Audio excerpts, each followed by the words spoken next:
Lagi-lagi, muncul laporan serangan Amerika Serikat ke kelompok Houthi Yaman telah bocor. Menurut The New York Times, sosok yang membocorkan rencana serangan itu adalah Menteri Pertahanan AS Pete Hegseth. Ya, Hegseth kembali dituding jadi biang kerok bocornya serangan AS terhadap Houthi. Tapi, Pentagon justru menyalahkan The New York Times sebagai pihak yang melaporkan kebocoran tersebut. Lantas, apa yang sebenarnya terjadi?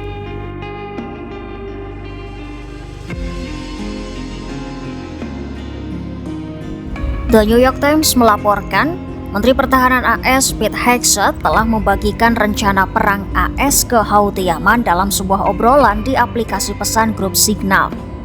Di dalam grup itu disebut berisi Jennifer Hegseth atau istri Hegseth, saudara laki-laki, serta Caldwell, pengacara pribadi Hegseth.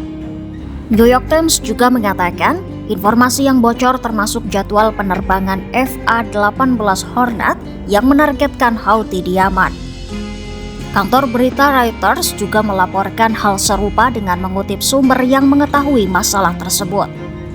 Karena kebocoran-kebocoran itu, penggunaan Signal sebagai tempat untuk berbagi informasi rahasia pun dipertanyakan. Signal sendiri adalah aplikasi perpesanan yang populer di AS karena fokusnya pada privasi dan keamanan. Aplikasi ini menyediakan enkripsi untuk semua pesan dan panggilan, sehingga pesan dan panggilan tersebut hanya dapat dibaca oleh pengirim dan penerima. Signal juga memungkinkan pengguna untuk membuat dan bergabung dengan grup chat yang juga dienkripsi. Jennifer, mantan produser Fox News yang bukan pegawai Departemen Pertahanan AS, juga dilaporkan ikut menghadiri pertemuan rahasia dengan para pemimpin militer asing. Informasi tersebut dilaporkan harian The Wall Street Journal secara terpisah. Sementara itu, satu sumber yang mengetahui grup obrolan itu mengatakan, para ajutan Hegseth sudah memperingatkan Hegseth 1 atau 2 hari sebelum serangan Yaman untuk tidak membahas rincian operasional yang rahasia dalam grup obrolan Signal. Alasannya, Signal tidak seaman saluran komunikasi pemerintah lain meski dienkripsi. Namun, Hegseth tampaknya tidak mau mendengar. Beberapa stafnya juga sudah meminta Hegseth memindahkan pembahasan masalah terkait pekerjaan dalam obrolan Defense Team Huddle ke ponsel dinasnya, tetapi tidak dilakukan. Ya, Hegseth memakai ponsel pribadinya, bukan ponsel dinas, untuk mengakses obrolan Signal. Hegseth awalnya membuat grup Signal terpisah sebagai forum untuk membahas informasi administratif atau penjadwalan rutin.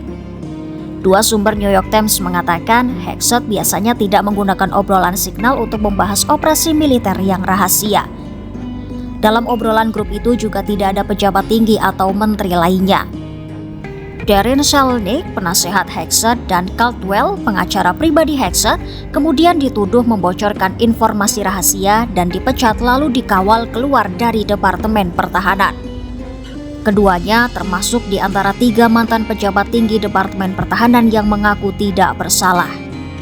Caldwell pun mengaku kecewa atas pemecatannya itu.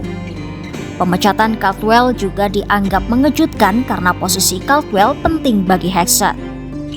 Caldwell menjadi simpul terbaik untuk Departemen Pertahanan saat mempersiapkan serangan terhadap Houthi di Yaman. Pemecatan dan kekacauan seputar penyelidikan oleh pihak Inspektur Jenderal memang membuat situasi tegang dan banyak staf berniat mengundurkan diri. Salah satunya Caspar. Caspar adalah sosok yang banyak membantu memimpin penyelidikan kebocoran informasi rahasia yang berujung pada pemecatan rekan-rekannya. Namun belum diketahui apakah Caspar turut terlibat dalam pelanggaran itu.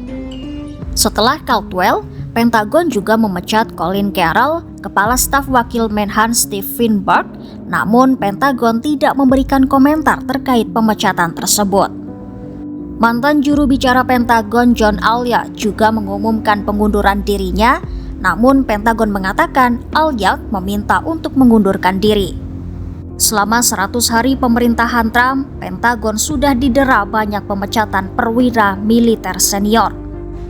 Sebelumnya, Hegseth juga diduga membagikan rincian serangan yang sama yang kemudian diungkapkan oleh majalah The Atlantic pada Maret 2025. Hal itu terjadi setelah pemimpin redaksi The Atlantic, Jeffrey Goldberg, dimasukkan ke dalam obrolan terpisah di Signal secara tidak sengaja. Setelah laporan di The Atlantic yang mengungkap obrolan Signal itu, Hexat dan pejabat senior pemerintahan lainnya berulang kali membantah bahwa ada informasi rahasia yang dibagikan di antara anggota grup. Namun, saat Hexat dituding sebagai orang yang membocorkan perang AS, Pentagon justru menepis tudingan tersebut. Juru bicara Pentagon, Sean Parnell pun menuduh The New York Times sebagai media yang membenci Trump. Parnell menegaskan tidak ada informasi rahasia dalam obrolan Signal tersebut. Ya, itu tadi laporan dari The New York Times soal bocornya rencana serangan AS terhadap kelompok Houthi Yaman. Pentagon dengan tegas menepis klaim bahwa Hexa telah membagikan informasi rahasia dalam obrolan di grup Signal. Ikuti terus berita update dan menarik lainnya hanya di YouTube Kompas.com.